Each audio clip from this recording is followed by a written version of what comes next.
Hi, I'm Blair Swiston, and I'm going to talk to you today about Crown Corporations. So to do that, I want to tell you a little bit about the Crown Corporations that we have in Saskatchewan. I want to review some principles behind why we have corporations in our economy generally, and then tell you a little bit about how Crown Corporations differ from private sector companies and what some of the roles are that they play and some of the things that make them different than private sector companies. So first of all, just to chat a little bit about Crown Corporations in Saskatchewan. We have quite a few of them. So if you take a look at the commercial Crown Corporations, which is the area where I work, we have a power utility in Saskatchewan, we have a natural gas utility, a telephone company, an automobile insurance company, as well as a number of others. So they're actually a fairly significant part of our economy. To give you a few benchmarks as to how significant a part of the economy they are, I want to give you a few statistics. So if you look at the Crown Corporations and you look at the financial statements, the consolidated balance sheet shows assets of about $19 billion. So by most standards, that's a fairly significant operation. If you look at all those companies that I mentioned together collectively, there's about 12,000 people that work in those companies, and they produce a profit of about $500 million per year that's provided back to the owners of the Crown Corporations, which is, of course, the government of Saskatchewan. So by those kinds of measures, they're pretty significant operations. Another measure is the Crown Corporations collectively contribute about 15 or 16% of provincial GDP. So they certainly don't dominate the provincial economy, but they are a significant part of the provincial economy. So to talk about Crown Corporations, I want to just briefly review, first of all, some first principles as to why we have the corporate form of organization in our society and in our economy today more broadly. So corporations generally exist as a way to pool capital and to pool resources so that operations can be larger and hopefully more efficient than a small single proprietor operation might be. So they're used to pool capital, to pool resources, and the goal of corporations, put in a very simplistic way in the private sector, is to maximize shareholder wealth, or in other words, to produce a profit that provides a return to the owners of the company that have invested and put their own capital at risk. So shareholder wealth maximization is an underlying theme behind what you see private sector companies do. Now, they do that by providing services or products that provide value to paying customers. Customers are willing to pay for those products and services. And in the process, if the corporation is efficiently run, it's able to cover its costs as well as to earn a profit. So that's a private sector corporation. Let's chat a little bit about why Crown Corporations exist and what they are. So first of all, a Crown Corporation, simply put, is a state-owned enterprise. So that's a company that operates a business, provides goods or services that are paid for by customers that are willing to buy those goods and services. And the difference is, rather than being owned by individual shareholders, the company is owned by the state or the jurisdiction in which it operates. In Canada, we have our model for government is a British parliamentary democracy, and so the head of state is the monarch or the crown, hence the term Crown Corporations. So you will see state-owned enterprises in other countries. They just might go by a different name than the terminology we use in Canada. Now, Crown Corporations are different than private sector corporations in a number of other ways. Private sector companies are created under enabling legislation that allows the establishment of corporations in Saskatchewan and every other province in Canada. There's a piece of legislation called the Business Corporations Act, and it lays out what the requirements are to establish a private sector corporation. It requires that the corporation be established, that it have articles of incorporation and bylaws to govern its operations, and that it have a board of directors that is responsible to govern and provide oversight to the corporation. Crown corporations, because they're government owned, are established under a different legislative framework.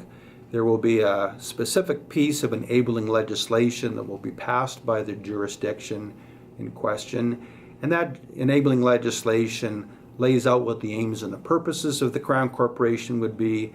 It'll specify what businesses it can be involved in, as well as other parameters concerning its operation, things that it can do, things that it cannot do.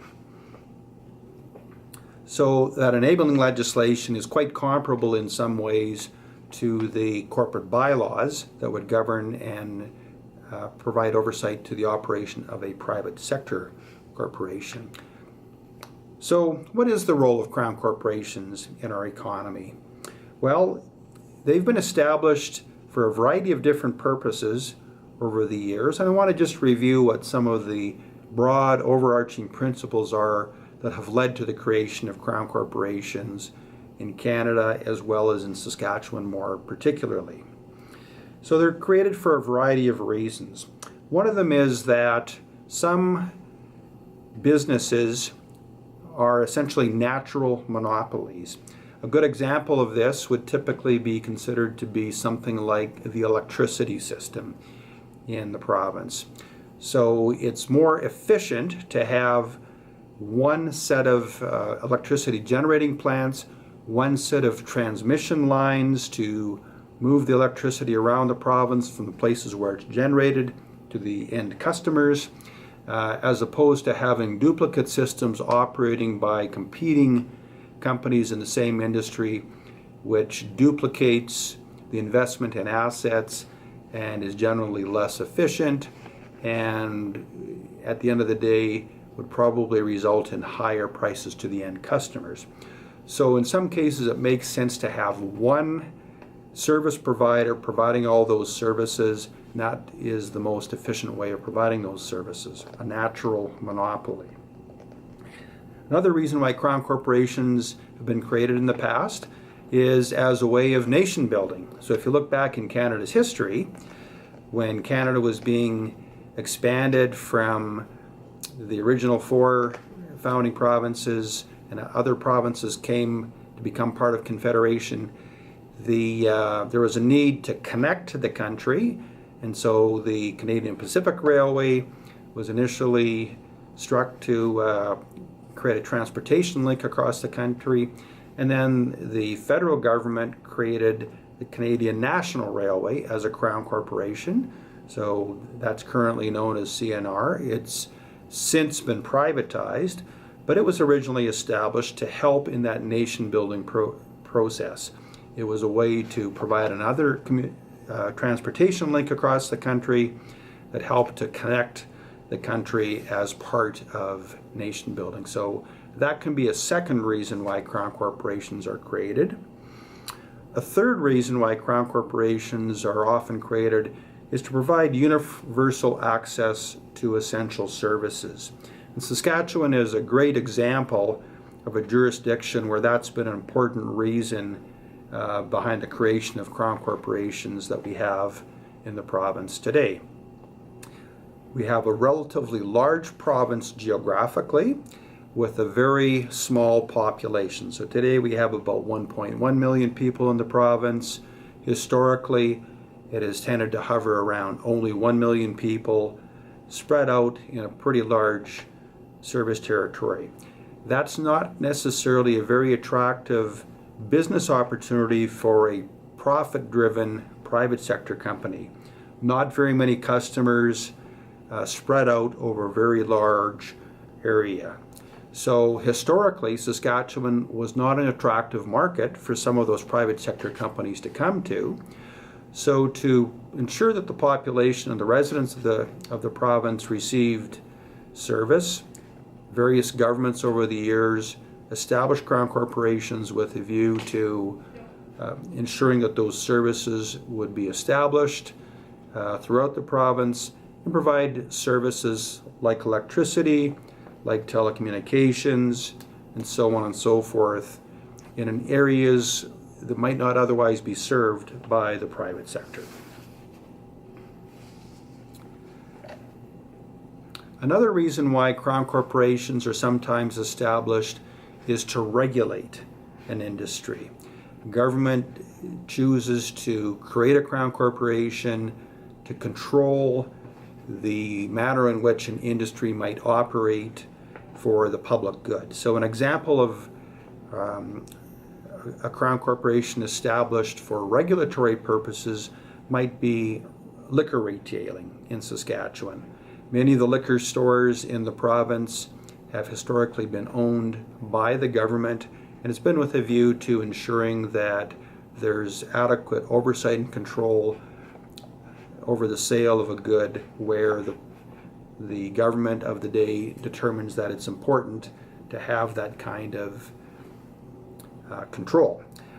Casinos would be another example where government might enter an industry to provide that regulatory oversight. Under the Criminal Code of Canada, governments must operate all gaming, and so in Saskatchewan we have a gaming corporation that's specifically set up to operate casinos in the province. So how do Crown corporations differ from private companies? Let's talk about the aims and purposes of Crown corporations a little bit. As I said earlier, private sector companies are established primarily to earn a profit, to provide a return to the shareholders of the company.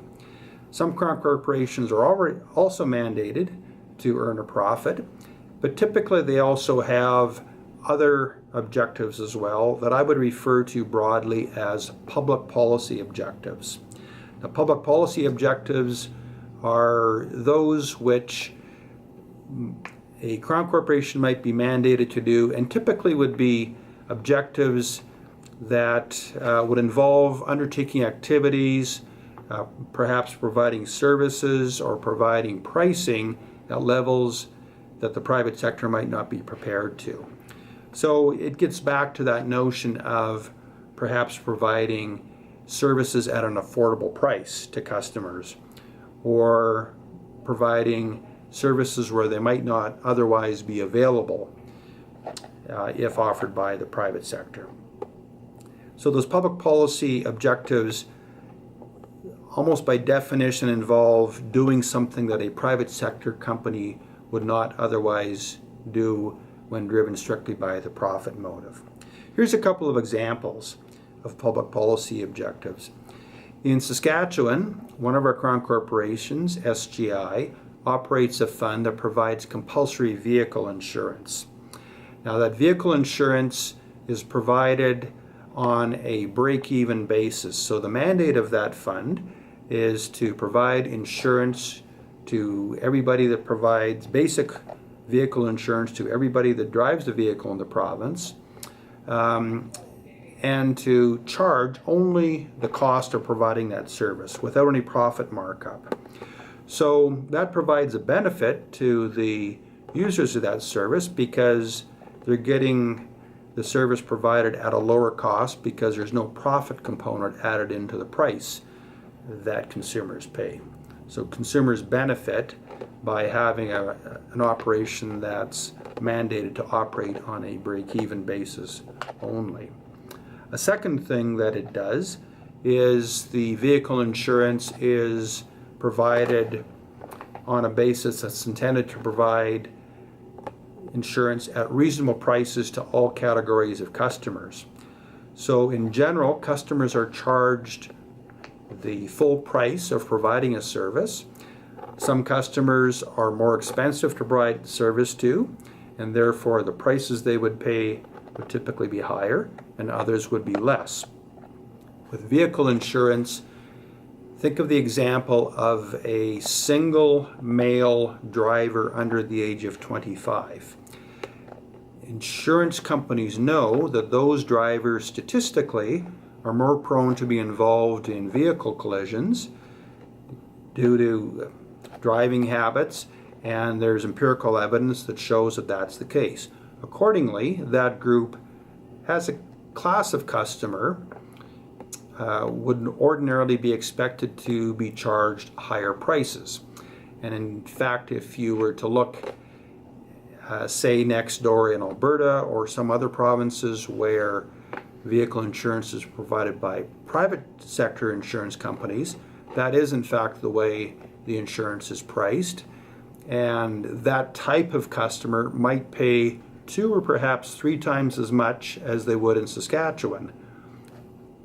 Now, it's not because the cost of insuring those drivers in Saskatchewan is any less. It's the result of a conscious choice that there will be something called cross-subsidization of rates. So some customers pay less than they might otherwise be charged if they were charged full freight and required to pay on a full user pay model. And that's offset by other customers who might pay a little bit more than they otherwise would be required to cover the cost of their services. And that provides the opportunity for all classes of customers to get the service at a reasonable cost. Cross-subsidization. Some pay a little bit more than their fair share so that others benefit by paying a little bit less. Now, obviously, there's going to be all kinds of considerations depending on which of those types of customers you are as to which one of those situations you consider to be fair or not. But that's another reason why Crown corporations exist and how they differ from the private sector. How are Crown corporations governed? Well, they are governed in much the same way as you would see in a private sector company. If you think back to Nola Juricity's presentation, she talked a lot about the role of a board of directors and how the board of directors is responsible for providing oversight and governance and to ensure that the management of the company are managing to benefit the owners of the company as well as to provide services. So Crown corporations also have boards of directors. Now, the linkage back to the ultimate stakeholders is a little different than in the private sector model. In the private sector model, you have shareholders that elect a board of directors, and then they oversee the operations that are run day to day by the executive team and management of the company. For a Crown corporation, the ultimate owners of the company are the public. And the accountability back to the ultimate owners is through the government of the day, who is elected by the public to govern the jurisdiction and then to provide oversight to the Crown Corporation. The Crown Corporation's board of directors might consist of individuals appointed by the government, or it might consist of government officials or politicians such as cabinet ministers or members of the legislature. But there's that same accountability link back to the ultimate owners of the corporation. Now, I mentioned that some Crown corporations are established because they are natural monopolies, and there's another set of public policy considerations that comes into play in those situations. So natural monopolies, once they're established, are the only source of the service to the public, and that then means if you can't go to the competition, it can lead to the possibility that the natural monopoly would charge whatever price the market will bear, even to the point of leading to price gouging. And so to address that situation, governments will sometimes establish outside independent regulators to oversee the prices set by those kinds of businesses. And typically utilities like electricity utilities and natural gas utilities will be subject to that exact type of outside regulatory review. The regulators are typically independent from government, and their goal is to oversee the pricing, the setting of prices by those utilities to ensure that consumers are charged a fair price. And they have, in some cases, quasi-judicial powers, which means they have the ability to set rates independent of government. So to close, I'd like to leave you with a couple of questions for thought in reference back to some of the concepts I've talked about. So there's two questions I would like you to give some thought to. Number one, I'd like you to think about an example of a Crown corporation that you either know or believe provides products or services at cross-subsidized prices. So that concept of some paying more so that others can pay less. And you can think of an example that I've cited in this presentation. You can go and do a little bit of searching on the internet if you'd like to look for some other examples. But I'd like you to find an example of a Crown corporation that you believe provides services at those cross-subsidized prices. And I'd like you to just describe what the example is that you've thought of, and then provide a summary of which customers you think would be happy to have services priced that way and why. And then conversely, which customers might be unhappy with this pricing approach and why. So that's question number one. Question number two, I want you to also give some thought and provide a little bit of a summary of how well you think cross-subsidized pricing would work for a Crown corporation that operates in a competitive market. So if it's competing with other companies that provide the same service, do you think a Crown corporation might have any limitations on the extent to which it might be able to cross-subsidize services? Why? And what could it lead to?